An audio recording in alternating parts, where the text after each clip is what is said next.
Hello friends, कैसे हैं आप लोग। आई होप आप लोग अच्छे होंगे। तो मैं आप सभी के लिए संविधान का टॉप 20 क्वेश्चन लेके आया हूं, जो आपके सभी कॉम्पिटिटिव एग्जाम के लिए काफ़ी महत्वपूर्ण होने वाले हैं। तो चलिए स्टार्ट करते हैं बिना देर किए। पहला प्रश्न है, भारत में शिक्षा का अधिकार कानून कब से लागू हो गया। ऑप्शन नंबर ए है 4 अगस्त 2009, बी 1 अप्रैल 2010, सी 4 अगस्त 2010, डी 1 अप्रैल 2008। तो आपका सही उत्तर है ऑप्शन नंबर बी 1 अप्रैल 2010। 1 अप्रैल 2010 से भारत में शिक्षा का अधिकार कानून लागू हुआ था। अगला प्रश्न है, स्वतंत्र भारत का संविधान कब लागू हुआ। ऑप्शन नंबर ए है 26 जनवरी 1950, बी 26 नवंबर 1949, सी 15 अगस्त 1947, डी 26 जनवरी 1947। तो आपका सही उत्तर है ऑप्शन नंबर ए 26 जनवरी 1950 को स्वतंत्र भारत का संविधान लागू हुआ था। अगला प्रश्न है, संविधान के निर्माण में कितना समय लगा था। ऑप्शन नंबर ए 2 वर्ष 11 माह 18 दिन, बी 1 वर्ष 11 माह 18 दिन, सी 3 वर्ष 11 माह 18 दिन, डी 4 वर्ष 11 माह 18 दिन।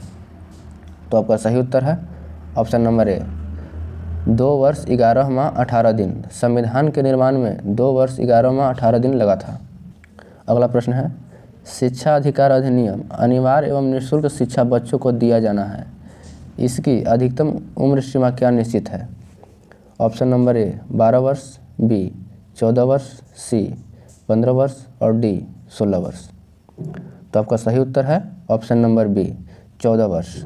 शिक्षा अधिकार अधिनियम के तहत बच्चों को अधिकतम 14 वर्ष तक निःशुल्क शिक्षा दिए जाने का प्रावधान है।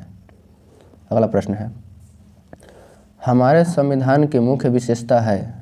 ऑप्शन नंबर ए राष्ट्रवाद, पंथनिरपेक्ष, साम्यवादी। ऑप्शन नंबर बी समाजवाद, पंथनिरपेक्ष, लोकतंत्रात्मक, गणराज्य। ऑप्शन नंबर सी साम्यवाद, राजधर्म, राजतंत्रात्मक। ऑप्शन नंबर डी संघात्मक, साम्यवादी, पंथनिरपेक्ष, राष्ट्रवाद। तो आपका सही उत्तर हो जाएगा ऑप्शन नंबर बी समाजवाद, पंथनिरपेक्ष, लोकतंत्रात्मक और गणराज्य हमारे संविधान की मुख्य विशेषताएं हैं। अगला प्रश्न है, संपत्ति का अधिकार को मौलिक अधिकार की श्रेणी से कब हटाया गया। ऑप्शन नंबर ए 1958 में, option number B 1985, option number C 1972, option number D 1978। तो आपका सही उत्तर है ऑप्शन नंबर डी 1978 में। संपत्ति के अधिकार को मौलिक अधिकार से 1978 में हटा दिया गया था। अगला प्रश्न है, संविधान द्वारा कितने मौलिक कर्तव्य प्रदत्त हैं। ऑप्शन नंबर ए 10, बी 8, सी 7 और डी 11। तो संविधान में कितने मौलिक कर्तव्य प्रदत्त हैं। तो आपका सही उत्तर हो जाएगा ऑप्शन नंबर डी 11। संविधान में मौलिक कर्तव्य 11 है। अगला प्रश्न है, विश्व का सबसे बड़ा एवं लिखित संविधान किस देश का है। Option number A Australia, B Bharat, C USA, D चीन। तो आपका सही उत्तर है ऑप्शन नंबर बी भारत। विश्व का सबसे बड़ा एवं लिखित संविधान भारत देश का है। अगला प्रश्न है, शिक्षक किस सूची का विषय है। ऑप्शन नंबर ए संघ, बी राज्य, सी समवर्ती, डी केंद्रीय। तो आपका सही उत्तर हो जाएगा ऑप्शन नंबर सी शिक्षा समवर्ती सूची का विषय है। ये आपके एग्जाम में कई बार पूछे गए हैं, तो इसे ध्यान रखिएगा अच्छे से। अगला प्रश्न है, मंत्री परिषद के अध्यक्ष को कहते हैं। ऑप्शन नंबर ए उपराष्ट्रपति, बी गृह मंत्री, सी राष्ट्रपति, डी प्रधानमंत्री। तो आपका सही उत्तर है ऑप्शन नंबर डी प्रधानमंत्री। अगला प्रश्न है, किस समिति की रिपोर्ट के आधार पर संविधान में मूल कर्तव्य शामिल किए गए हैं। ऑप्शन नंबर ए स्वर्णशील समिति, बी सच्चर कमेटी, सी चिदम्बरम कमेटी, डी मंडल कमेटी। तो आपका सही उत्तर है ऑप्शन नंबर ए स्वर्णशील समिति।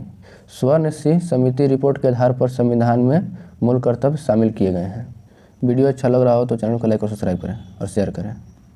अगला प्रश्न है, भारतीय संविधान में नागरिकों को दिए गए अधिकार को क्या कहते हैं? ऑप्शन नंबर ए राजकीय अधिकार, बी मौलिक अधिकार, सी सामाजिक अधिकार और डी इनमें से कोई नहीं।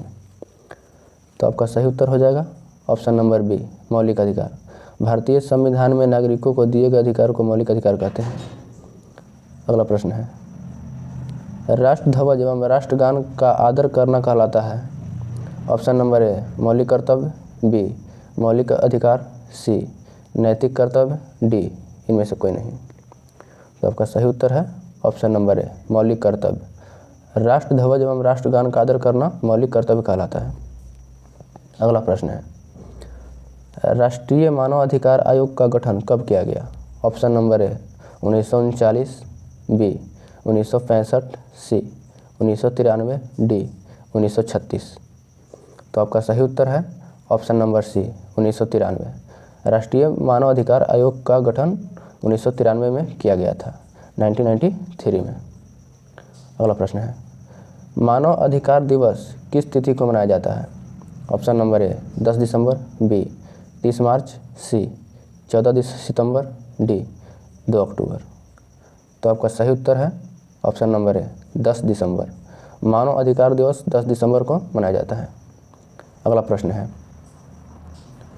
भारतीय संविधान के प्रारूप समिति के अध्यक्ष कौन थे?